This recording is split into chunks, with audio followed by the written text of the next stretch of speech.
Good morning, Larry Seidlinger for LCTV, and once again, I'm on the Miles campus of Lincoln Health. As we bring you an update on this COVID-19, my special guest today is Mr. Jim Donovan, president of Lincoln Health. Mr. Donovan, thank you very much for taking a few minutes. We got lots of questions for you. Sure, Larry. Happy to be here. Is there a concern at Lincoln Health about the numbers getting worse? What is the latest update from Lincoln County? Yeah, we're very concerned. As you've probably read, or as your viewers have read, Lincoln County is now considered to be one of the counties where community spread is apparent. And that's new to us. Now, everything is relative, right? So relative to some other counties in the state, we're still low, but community spread that's a definition that the public health people use. And we're now seeing that in Lincoln County. We're also seeing at our respiratory care clinic, formerly known as the COVID clinic, increasing volume. I just asked, I think today we have 45 appointments for people to get tested up there, up at the Webster Van Winkle building on this campus. And we've had as many as twice that number in a given day. And these are patients who are being tested based upon their physician's orders. So yes, I'm very concerned about the numbers at this point. I'm sure there's lots that concerns you. Can you put your finger on what's your number one concern? Well, my number one concern is truly, protecting the kind of healthcare infrastructure of Lincoln Health. We're here for our patients. So maintaining safety protocols, keeping our staff safe and healthy, because we're here, and we're always going to be here for our community. But we have to use the proper protocols to make sure we stay safe. Has Lincoln Health made any policy changes based on this community spread that you talk about? Yes, we have. Two major ones, at least as far as we're concerned, one directly related to the community and one directly related to how we do business. The one directly related to the community, we're going back to a more restrictive visitation policy, essentially the same policy we had back in April, which we will limit visitation essentially to one person to visit a patient. And whether it's one for a pediatric patient, one for an obstetrics patient, etc.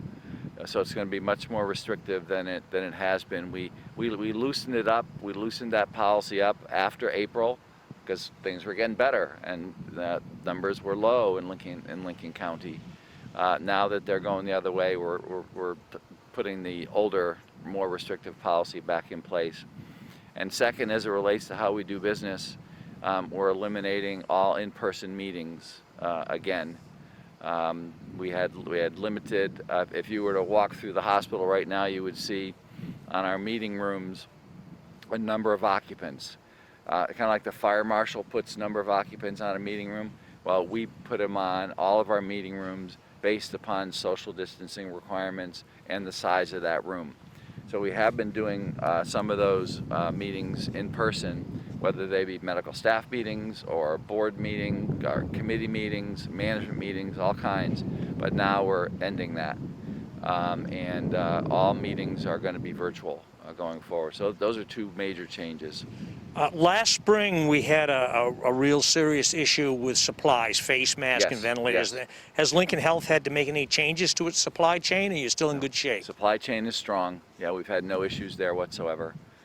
Now with the surge that's happening around the country, in some states it's very bad, as we all know. We're watching it very carefully, but as of right now, we're doing well with supply chain. I read that Cove's Edge has a nursing home has had a case involving an employee. Has there been any additional cases? Yeah, so let me explain this a little bit. The state has set up a system whereby every employee of every nursing home is tested on a monthly basis. And they actually assign us a day and a date. So like for example, down at St. Andrews, they're on a different date than here at Cove's Edge. So that means roughly 150 people are tested, have to be tested that day, and people come in from home if they're not on duty, etc.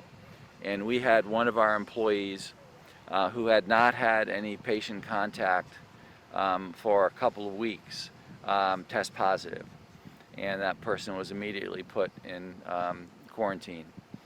And they're doing well. They were asymptomatic. I'll say that.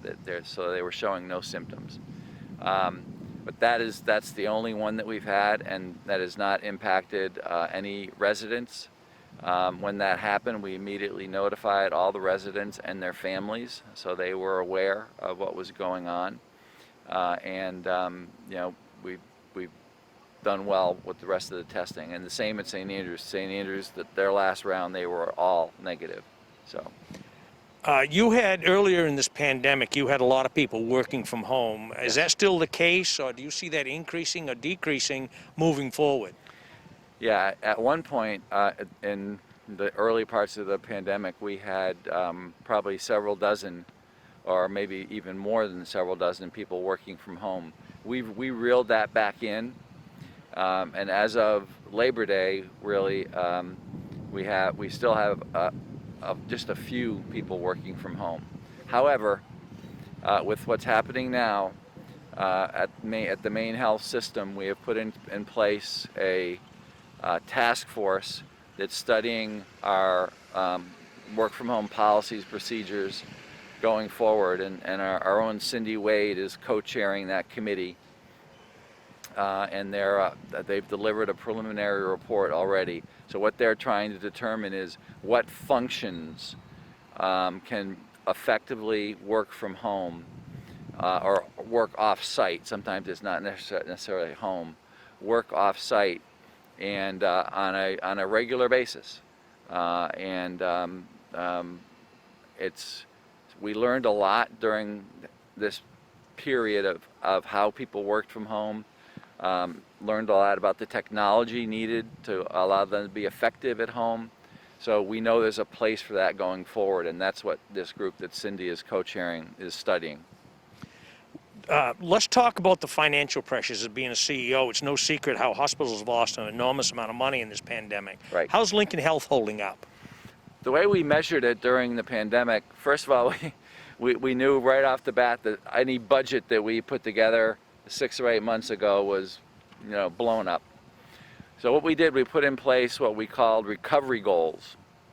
And this we did across the Maine Health System. And they were basically a stepwise approach to getting us back to where we were prior to the pandemic.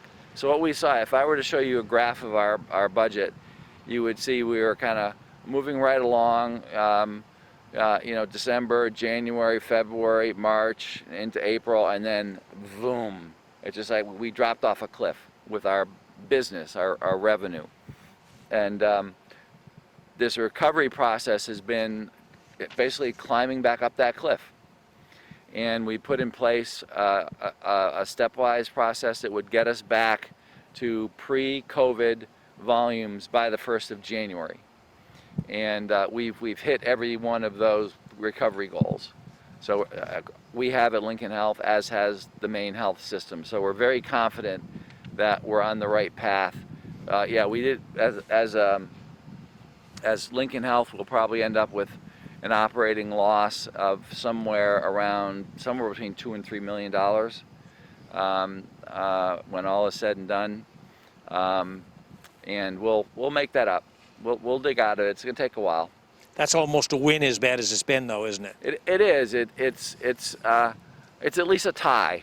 I'm not sure it's a win, but it's not a loss because of and we did that because of the great work of everybody who works here in this building and all of our other facilities, and there's no question about that. Well, that leads me to my next question. Amid all these pressures, boards, together with senior leadership, you travel a balancing act of thinking long-term and short-term all the time. Yep. How do you maintain sight of the long-term responsibilities? And sometimes these crises offer rare opportunities. Have you seen any of these in this instance? Yeah. So first, we started a strategic planning process about 4 or 5 months ago for the years 2021 through 2023. So that was a way for us to look ahead, beyond the recovery, beyond the pandemic.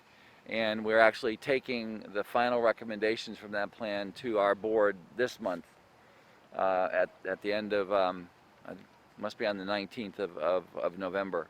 So we've had the ability as an organization to think about what life is going to be after the pandemic. I don't want to say when we get back to normal, because I'm not sure what normal is anymore. But we will. We're looking ahead, and we're trying to figure out what we need to do to build our strength back. A couple of real lessons that came out of this. I mentioned the work from home one. You asked that question. That's one. We're gonna be doing that more than we've ever done before, and that's with the way technology is today. That really is good for some people. It really works. Second, one that comes to mind on the clinical side is the very effective use of telemedicine during this pandemic, and we're now going to probably be seeing more of that again as we deal with the surge that's happening now. But at one point, we were seeing I think upwards of 40% of our patients via telemedicine. Right now, at the latest numbers I've seen, we're still at about either telemedicine or telephone. I think we're about 16 to 18%. So I think that we'll see that rise again, and we're better at that. The doctors, the providers will tell you that they're better at it. Do they like it? We get varying answers on that. Some patients like it a lot, others not so much. But it's a very effective tool for the doctors and the providers to take care of patients. So I think that's a real win that comes out of this that will be with us long term.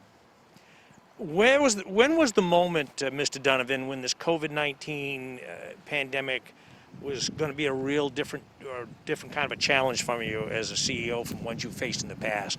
Was there any one particular moment? There was one particular moment, and I am a basketball fan. And back in March, when the NCAA canceled the NCAA basketball tournament for both men and women, it hit me. That hit me because we were still not seeing much in Maine at that point. But obviously, others looking longer term are looking at different issues across the country were. So that's when I said to myself, okay, this is real. This is going to be a game changer, and it sure has been. As a CEO, how do you cope with a crisis of this magnitude? One day at a time? I think as any leader in a time of great change and crisis of any type, you look to your team and you look to your experts. And as you've seen on your shows over the months, the folks that you've talked to are absolutely superb at what they do. And it's the team that you look to, it's the team that you trust. The community support has been unbelievable, and we couldn't do it without that. So that's how I kind of deal with it. It's interesting that as we've talked about a little bit on previous shows, the response of people to a crisis is something that you kind of have to manage through communication, through education, and we've done that. I think we've done that very well, and our patients and our community as a whole has, as I said, have just been fabulous in their response and their understanding and their working with us. Well, you're only as good the team that's around you every time. That's exactly right. That's exactly right. Mr. Donovan, I'd like to really take this opportunity from LCTV and all of you at home to say thank you for taking a few minutes out of your extremely busy day and sharing your thoughts about this whole pandemic and moving forward, looking back, and what you've learned. Thank you very much. You're welcome, Larry. Thank you very much.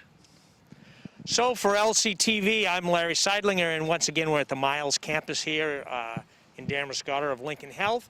My guest today has been Jim Donovan, the president of Lincoln Health, and we once again want to thank him so much for taking some time out of his busy day, and we thank you at home for watching. We'll see you next time. Thank you.